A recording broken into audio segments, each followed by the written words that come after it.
नमस्कार, मेरो नाउँ प्रकाश कुमार शर्मा। अघिल्लो साता मैले ससुर वाचन गरी फेसबुकमा पोस्ट गरेको मेरो कथा तिरेश कुमाल प्रति यहाँहरूले देखाउनु भएको माया र त्यसमा प्राप्त प्रतिक्रियाले म एकदमै उत्साहित छु। मेरा कतिपय शुभेच्छुकहरूले कथा खर र पत्रिका पढेर सुनाए जस्तो भयो भन्नुभयो। म त्यसलाई स्वीकार गर्दछु। करिब 1 दशक मैले रेडियो पत्रकारिता, खास गरी समाचार वाचक र अन्तर्वार्ताकारका रूपमा बिताएँ। सायद त्यही शैली मेरो कथा वाचनमा पनि देखियो। अब म मेरा शब्दहरूलाई अरू जीवन्त बनाई वाचन गर्ने कोसिस गर्दैछु। यस्तै उक्त कथाको अन्तमा तिरेशले बोलेको अश्लील संवादलाई पनि सच्याइनुपर्छ भन्ने सुझाव अन्य शुभेच्छुकहरूले दिनुभयो। कृपया त्यसलाई अन्यथा नलिदिनुहोला। ती शब्दहरूको लेखक र वाचक दुवै प्रकाश कुमार शर्मा नै भएको कारणले गर्दा मैले नै ती शब्दहरू बोलेको जस्तो देखिन गयो। तर त्यो कथाको पात्र तिरेशले बोलेका शब्दहरू थिए। संवाद अश्लील भएकै कारणले मैले ती शब्दहरू प्रसारित हुँदा तिनमा सेन्सर टोन पनि राखेको थिएँ। आजको कथा सुनाउनु अघि यसको केही पृष्ठभूमि बाँध्न चाहे। उसै त हाम्रा रीति परम्पराहरू हराउँदै वा फेरिँदै गइरहेका छन्। त्यसमाथि यस कोरोना भाइरसको महामारीले हामीलाई चाडबाडहरू नयाँ तरिकाबाट मनाउनु पर्ने बाध्यतातिर धकेलेको छ। सल्यान जिल्लाको साबीको हिवल्चा गाविसको वडा नम्बर 2 र 3 मा पर्ने मेरो खैराबाङ गाउँ, जहाँ म जन्मे र हुर्किए, त्यहाँ आजकै दिन अर्थात् श्रीकृष्ण जन्माष्टमीको भोलिपल्ट दही जात्रा मनाइन्थ्यो। खुबै रमाइलो लाग्थ्यो लाखे मारेको हेर्न र मारुनी नाचहरू हेर्न। गाउँमा बिजुली आएसँगै अनि विदेश कमाउन जानेहरूले गाउँमा टेलिभिजन भित्र्याएसँगै हाम्रो गाउँमा संक्रान्ति, पूर्णिमा, तीज, पञ्चमी जस्ता चाडपर्वमा परम्परागत रूपमा लाग्ने मेला र नाचगानका तौर तरिकाहरू पनि बदलिँदै गए। अझ कतिपय त लोप भएर गएको साक्षी मेरै पुस्ता बन्यो। मेरा पिताजी गाउँबाट तल श्रीनगर बजार बसाइ सरेर गइसकेपछि 2062 सालको श्रीकृष्ण जन्माष्टमीको भोलिपल्ट संजोगले म मेरो जन्मगाउँ खैराबाङ पुगेको थिएँ। मानिसहरूले पूरा रीतिभाती बिर्सिँदै गएको दही जात्रा हेर्ने अवसर मलाई त्यस वर्ष मिल्यो। यस कथाका पात्रहरू मेरै सल्यानी भेगको स्थानीय लवजमा बोल्छन् र कथाको सुन्दर पक्ष नै यही हो। 2062 सालको भदौ 12 गते मैले रचना गरेको दही जात्रा शीर्षकको यही कथा अब म ससुर वाचन मार्फत प्रस्तुत गर्दछु।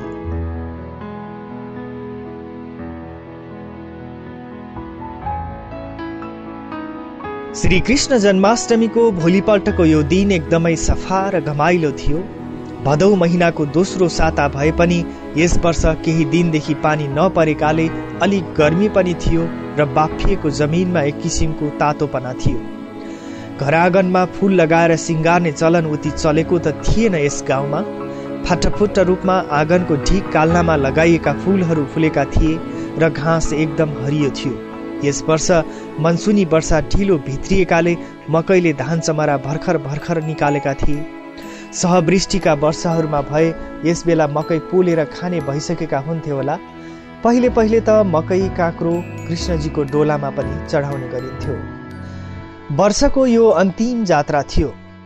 जनै पूर्णिमाको वरिपरिबाट विभिन्न गाउँमा सुरु हुने अनेक जात्रा मध्येको यो दही जात्रा अन्तिम थियो। त्यसैले यसलाई सम्झनामा रहिरहने गरी विदाई गर्न यो पातलो बस्ती भएका गाउँलेहरू बडो उत्साहपूर्वक खटिएका थिए बिहानको खानापछि नै। बिस्तारै मानिसहरू सार्कीटोलको मुखमै रहेको अलिक चोक परेको चौडा बाटोमा जम्मा हुन थाले, जहाँ ठूलो लाँकुरीको बोट थियो। त्यही लाँकुरीको चौतारीमा बसी मानिसहरू अनेक थरी गफ गर्न थाले।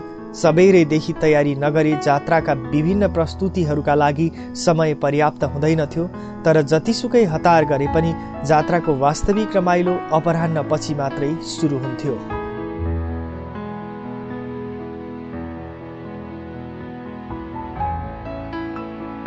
त्यतिखेरसम्ममा जात्रा नलाग्ने छिमेकी गाउँका मानिसहरूको घुइँचोले सार्कीटोलको चोक पनि टनाटन भरिन्थ्यो। रक्सीले लट्ठिएका लोग्ने मानिसहरू जात्रा छिट्टै सुरु गरौँ त भन्थे, तर नसा अलि कम भएको महसुस हुने बित्तिकै लुसुक्क समूहमा या एक्लै जाँड रक्सीको खोजीमा हिँडिहाल्थे र झण्डै 8 साढे 8 नभई जात्रा कहिल्यै टुङ्गिन पाउँदैनथ्यो। पहिला त जात्राका दौरान खुब झगडा पनि हुने गर्थ्यो। सानोतिनो निहुमा कुटाकुटदेखि काटाकाटसम्म हुन पुग्थ्यो। पहिलेको कुनै समयको रिसिबी सान्ने उपयुक्त मौकाको रूपमा लिने गर्थे झगडिया मान्छेहरू जात्रालाई। यसरी झगडा पर्दा आइमाई र केटाकेटीमा रुवाबासी चल्थ्यो। झगडामा होमिएका जवान लोग्ने छोरालाई छुटाउन गएका आइमाईहरू उल्टै चुटिएर रुँदै गुहार माग्थे। तर यो कुसंस्कारको अहिले भने झण्डै झण्डै अन्त्य नै भएको थियो। लामो समयदेखि भूमिगत रही सशस्त्र राजनीतिक आन्दोलन चलाउनेहरूले घरेलु जाँड रक्सीको उत्पादन र खपत रोक्न नसके तापनि अनावश्यक रूपमा हुने यस्ता झगडाका वादी प्रतिवादीहरूलाई चरम अमानवीय यातना दिएर बन्दै जस्तो गराइदिएका थिए। कृष्णजीको प्रतिमा राखिएको डोला बाहुन टोलदेखि निकालेर जय जयकार गर्दै दही अक्षता छिट्दै दक्षिणा भेटी र फलफूल चढाउँदै परिक्रमा गराएर मन्दिरमा लगी विसर्जन गर्ने मुख्य कर्म त पहिल्यै बिर्सिसकिएको थियो। तर गठे मङ्गलबारको दिन लाखे जगाउने र कृष्णाष्टमीको भोलिपल्ट बाहुन टोल र टिमुर खोलातिरको पधेरा जाने बाटो फाट्ने ठाउँको लाँकुरीको बोटमुनि लगेर मार्ने चलन भने अझै जारी नै थियो। कृष्णजीको डोला नझुलाइए पनि र दही नछिटिए पनि जात्राको नाम भने अझै दही जात्रा नै थियो। लाखे नाच, मारुनी नाच, बनगाडी टप्पा नाच, किशोर र युवकहरूको डिस्को डान्स, अझ रौसिएका अधवैंसीहरूको नारी वस्त्र धारण गरिएको नाच, ससाना फुच्चे केटाकेटीदेखि वृद्धसम्मले देखाउने विभिन्न किसिमका ट्रिक्स सहितका हास्य व्यङ्ग्य कार्यक्रमहरू जात्राका मुख्य आकर्षण थिए।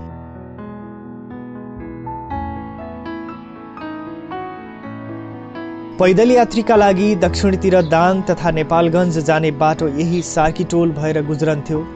बाहुन टोल र ककरा टोलतिरको बाटो पनि यही आएर जोडिन्थ्यो। नुन खेप्न नेपालगञ्जसम्म धाउनु पर्ने दिनको उहिल्यै अन्त भइसकेको थियो। यस गाउँको 1.5 घण्टाको ओह्रालो बाटो पूर्व हिँडेपछि एउटा बजार थियो र यही गाउँ भएर 10-12 गाउँका मानिसहरू गाउँले उत्पादन बोकेर आफूलाई चाहिएका सामान किन्न ओर्लन्थे र त्यसै कारणले गुजमुज्ज ठडिएका घर भएका कथित तल्लो जातका मानिसको बस्ती भएको यस टोलमा मानिसको आवत जावत भइरहन्थ्यो। अझ साइलो सार्कीले त एउटा पिसानी मिल र सलाई चुरोट साबुन जस्ता अत्यावश्यक सामानको खुद्रा पसल खोलिदिएको थियो। त्यस गाउँमा चुरोट पनि अत्यावश्यक वस्तुमै गनिन्थ्यो। नजिकै बलबहादुर साउजी, गाउँलेहरू उनको खलकलाई श्री चौरे भन्थे, तिनै साउजीको स्थानीय उत्पादन अदुवा, भटमास, टिमुर लगायतको खरिद पसल पनि थियो, जसलाई गाउँलेहरूको बोलीचालीमा गल्ला पसल भनिन्थ्यो। हो, त्यही ठाउँमा त्यस गाउँमा सम्पन्न हुने विभिन्न उत्सवहरूको आयोजना गरिन्थ्यो र आज दही जात्रा पनि त्यही सम्पन्न हुन गइरहेको थियो। यसपालि पनि केटाकेटीहरूको उपस्थिति पहिले देखियो।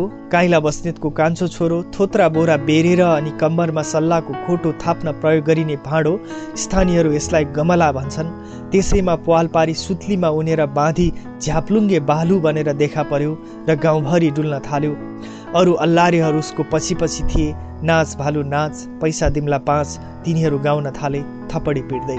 कान्छा सार्कीको छोरो कालो, तिलेकामीको छोरो गिठो, महादेव बुढाथोकीको छोरो सेते, निमे दमाईको छोरो भाने लगायत सबै झिल्के केटाहरू भालुका पछि पछि नाच भालु नाच भन्दै भट्ट्याउँदै पछि लागे। यद्यपि उनीहरूका छुट्टै र असली नाम नभएका होइनन्, तर प्राय सबै ग्रामवासीहरू केटाकेटीहरूलाई यस्तै नामले सम्बोधन गर्थे। तिनीहरूले तन्नेरी बय प्राप्त नगरुन्जेल।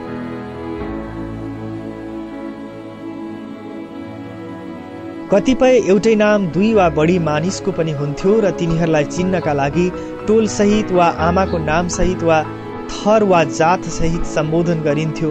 जस्तो कि सार्कीको कालो, कार्कीको कालो, पोखराई पातल्या, बगालटेराई पातल्या, स्यानी कुच्या, ठुली कुच्या, बोराई काली, नाउलाई काली आदि इत्यादि। यी ग्रामवासीका मनोरञ्जनका साधनहरू यिनै थिए। पूर्णिमा, संक्रान्ति, बिहे, पूजा, मेला, जात्रा लगायतमा गरिने नाचगान र देखाइने झाँकीहरू। यद्यपि बिजुलीको सुविधाले केही सीमित घरहरूमा हेर्न पाइने टेलिभिजनसम्मको प्रशस्त प्रभाव चाहिँ नपरेको भने होइन। तर सबै विधि र विधान बिर्सिसके पनि यो दही जात्राको उत्सव भने अहिलेसम्म चलिआएकै थियो। गोकुलमा श्रीकृष्णजी जन्मिएको खुसियालीमा उनलाई डोलीमाथि राखेर नगर परिक्रमा गराइएको सम्झनाको पर्वको मुख्य पक्षलाई उहिल्यै विदा गरिसकिएको भए तापनि यस दिनले गाउँलेहरूलाई अझै केही मनोरञ्जन भने दिइ नै रहेको थियो। त भालु बनेको काइला बस्नेतको छोरो खप्तरीलाई नचाउँदै अल्लारेहरू घर घर डुल्न थालेपछि घरमा बसेका आइमाईहरू पनि चोकमा जान हतारिए। ससाना केटाकेटी भने भालुको कालो मोसो दलेको डरलाग्दो रूप देखेर आत्तिएर रुन थाले। कोही चाहिँ घरभित्र लुकेर आधा झ्याल खोलेर हेर्न थाले, अनि कोही चाहिँ आफ्नी आमासँगै टाँसिए। संजोगवश त्यो तिथि शनिबारको दिनमा परेको थियो। त्यस वर्ष स्कुल जानु नपर्ने हुनाले केटाकेटीहरू होहल्ला गर्न स्वतन्त्र थिए। तरुनी हुन लागेका ठिटीहरू चोकको एक छेउतिर जम्मा भएर बिना कारणै एक आपसमा कुरा गर्दै मुख छोपी छोपी खिलखिलाउन लागे। तिनीहरू प्राय केटाहरूको लुगा, कपालको स्टाइल र तिनीहरूको गतिविधिलाई लिएर टिक्का टिप्पणी गर्थे र वरिपरिका मानिसहरूको ध्यान आफूतिर खिच्दै हाँस्थे। घर बस्दा लगाउने खुइलिएका लुगा लगाएर बच्चा बच्ची बोकेका आइमाईहरू पनि जम्मा हुन थाले। परस्परको भेटघाटमा अभिवादन गर्न उनीहरूले सिकेका थिएनन् भनौँ वा चलन नै थिएन। तर यसो भन्दैमा उनीहरूलाई असभ्य मान्न भने सकिँदैनथ्यो, किनकि मेला, जात्रा, नाचगान, मेलापात तथा पानी पधेरा गर्दाका बखत यी आइमाईहरू खुब प्रेमपूर्वक कक्कड वा चुरोट एक आपसमा साटासाट गर्थे।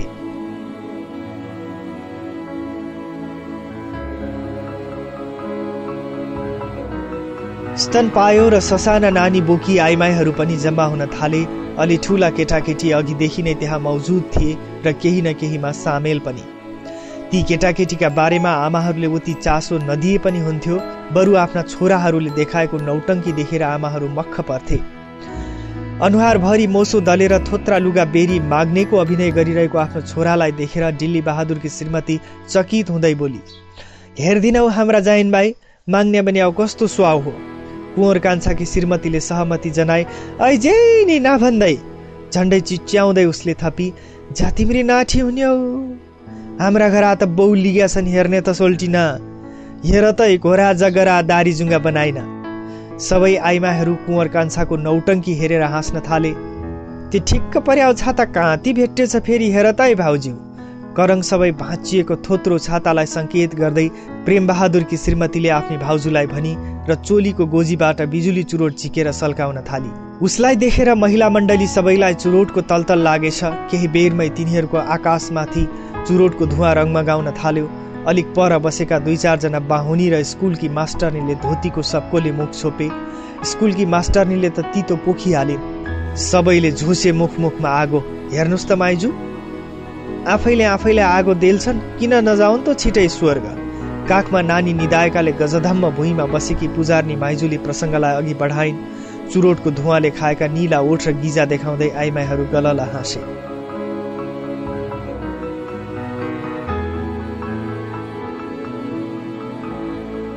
गाउँमा हुने सामाजिक क्रियाकलापमा समय र श्रम खर्चिन सक्ने र इच्छा गर्ने गणेश दाई, शेखर दाई, ठुला गोपाल, जामदार बुढा, बाहुनटोलाको घाटपुरो, पिरेमे लगायतका सबै उमेर समूहका मानिसहरू जात्रामा सामेल भए।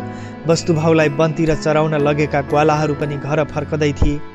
त्यस चोकमा मानिसहरूको घुइँचो र कल्याङ मल्याङ देखेर वस्तुभाउ तर्सिए। झन् कान्छा सार्कीको छोराको नौटङ्की देखेर त उधुमै मच्चाए वस्तुभाउले। उसले 2-3 जना अल्लारेहरूलाई थोत्रे कम्बल ओढाएर भैँसी जस्तो बनाई दाम्लोले डोर्याउँदै थियो। वनबाट फर्किरहेका वस्तुभाउमा यसले खैला बैला मच्चायो। ढुङ्गे घरका साइलाको रिसाहा गोरु बिच्किनाले रमिता हेर्न बसेका मानिसहरूमा भागाभाग मच्चियो।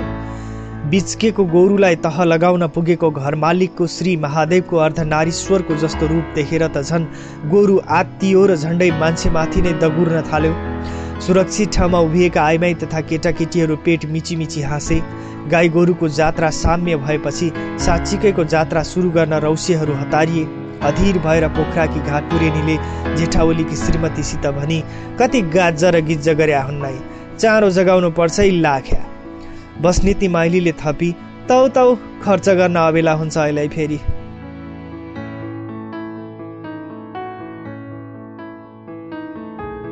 महिला मण्डलीको अधीरता बढेपछि गणेश दाईको गोविन्दले बोल्यो, चाँडो गर्नु पर्यो चाँडो। ऊ केही वर्ष अघि वैदेशिक रोजगारीका लागि मलेसिया पुगेको थियो। भर्खरै आएकाले उसको रवाफ गाउँमा बेग्लै थियो। अहिले ऊ आफ्नो काँधमा रिमोट नियन्त्रित क्यासेट बोकी आएको थियो। केही बेरपछि नै भिड उसकै क्यासेट वरिपरि जम्मा भयो र दोहोरी भाकामा मानिसहरू खुब नाचे।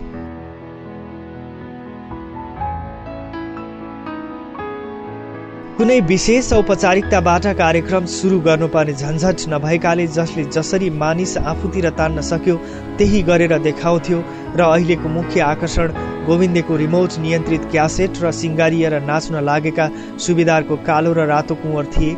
अलिक गोरो हुनाले सानै उतार चढावले पनि उसको अनुहार लाल भइहाल्ने हुनाले सायद गाउनेहरूले उसको नाम रातो राखिदिएको हुनुपर्छ। केही बेरमै लाखे नाच पनि सुरु भयो। हौसिएका बाहुन गाउँका युवाहरूले पनि उताबाट सिङ्गारिएको नाच ल्याए। माइला टाकुरेको छोरो सारी लगाएर आइमाई बनेको थियो भने ओलीको छोरो बहुरूपिया बनेको थियो।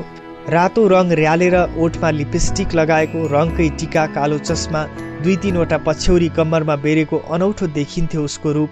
बाहुन टोलका अरू युवाहरू पनि ताली पिटी पिटी गाउँदै थिए। राणाको कान्छो मादल बजाउँथ्यो, टाकुरी जेठाको साइलो बाँसुरी। यस्तै गाउनेहरूमा लामडारीका छोराहरू, राणाको जेठो, बस्नेतको कान्छो, कान्छा टाकुरेको टोपे, कर्णबहादुरको चन्द्रे र अरूहरू पनि थिए। ओलीको माइलो बिना निहुमा के कुरामा हो तथा नाम बोल्दै थियो।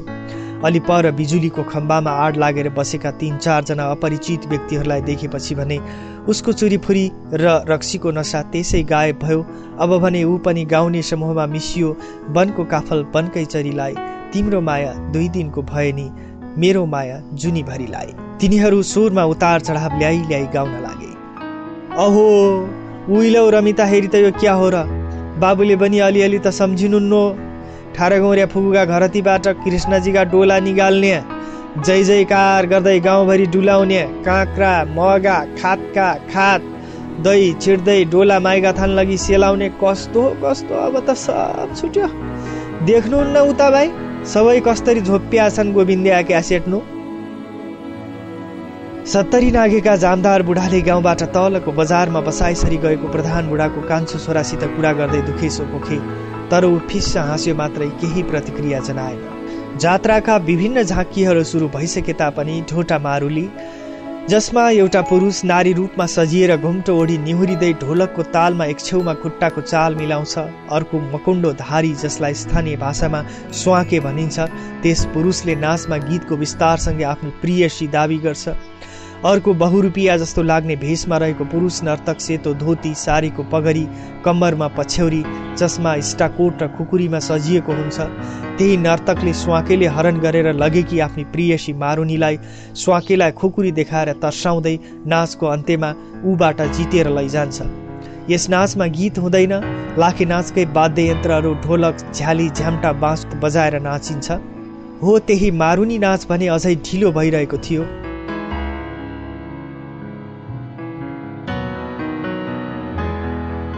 जात्रा भर्न आउनेहरूको अन्तिम प्रतीक्षा त्यही थियो। गाउँलेहरू मारुनीलाई उनीहरूको लवजमा मारुली भन्थे। धेरै बेरको अलमलपछि यही मारुली नाच सुरु भयो। सबै रौसिएर हेर्न जम्मा भए।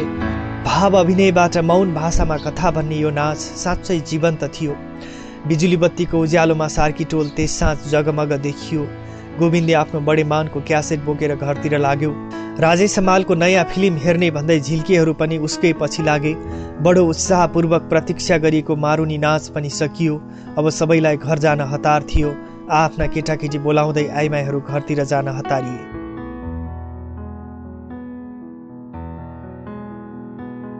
तर जात्राको मुख्य कर्म भने बाँकी नै थियो। कृष्णजी बनेर लाखे मार्न भक्ति बुढो अघि लाग्यो। लाखे र स्वाके पनि आफ्नो आसन्न मृत्युलाई स्वीकार गर्दै नाच्दै नाच्दै भक्तिका पछि लागे। मकुण्डो लगाएकाले उनीहरूको अनुहारको भाव भने पढ्न सक्ने अवस्था थिएन। उसो त त्यस गाउँमा पहिल्यै रात छिरिसकेको थियो। शेखर दाईले डोटेकामीका घरतिर जाने गौडानेर आइपुगेपछि फर्केर हेरे।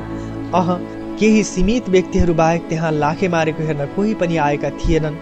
प्रधान बुढाको कान्छो छोरो जमदार बुढासित के कुरा गर्दै आइरहेको थियो, जो न कुनै बाजा बजाउन जान्दथ्यो न त ताली पिटेर नै साथ दिइरहेको थियो।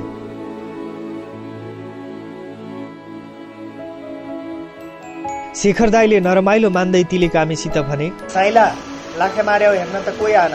हाम्रा हातखुट्टी लागन्जाल त हामी यिनी रीतिभाती थामम्ला चलाम्ला। यिनी चलन क्या हामीसितै गइजाने भया त अब शेखर दाईको कुरा सुनेर जामदार बुढा हात मोल्दै अगाडि बढेर जाने जति फलाक्न थाले। क्या रहिरहन् भने आउँछस् त? हामी पछि क्या हामी बाँचे हरि जानेछन्। तन्यारी सबै फिल्म हेर्ने टिभी हेर्ने ठरे। प्यान्ट्या कट्टु लगाएर छोरे टिना च्याउ हेर्न पाएपछि किन चाहियो लाखे, किन चाहियो जात्रो। सब हर्रिन्छन् केही वर्षमा। फेरि गाउनु को नै बस्ने देखिया र? तेरो छोरो बजारै बस्ने, मेरो छोरो बजारै बस्ने। हातखुट्टा चल्न छोड्या दिन हामी पनि तिनैका पछि लाग्ने त होला बजार भाइ।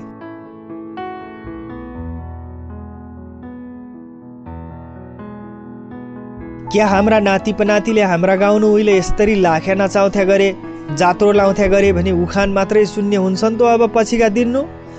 निराशाको खिस्याउने हाँसो हाँस्दै शेखर दाईले कसैलाई लक्षित नगरी सोधे। जामदार बुढा खोक्दै र के फलाक्दै अघि बढिसकेका थिए। अवश्य नै शेखर दाई, यी चाडपर्व, मेला, जात्राका गौरवमय उत्सव र झाँकीहरू हाम्रा भावी सन्ततिले देख्न पाउने छैनन् सायद। मलाई मुड चलेछ भने आजको यस रमाइलो दिनको सम्झना म आफ्ना कुनै कथा वा संस्मरणहरूमा गर्नेछु र त्यो तिनीहरूले नपढे पनि अरू कसैले पढ्ने वा सुन्नेछन्, प्रधान बुढाको छोराले आफैसित भने। धन्यवाद।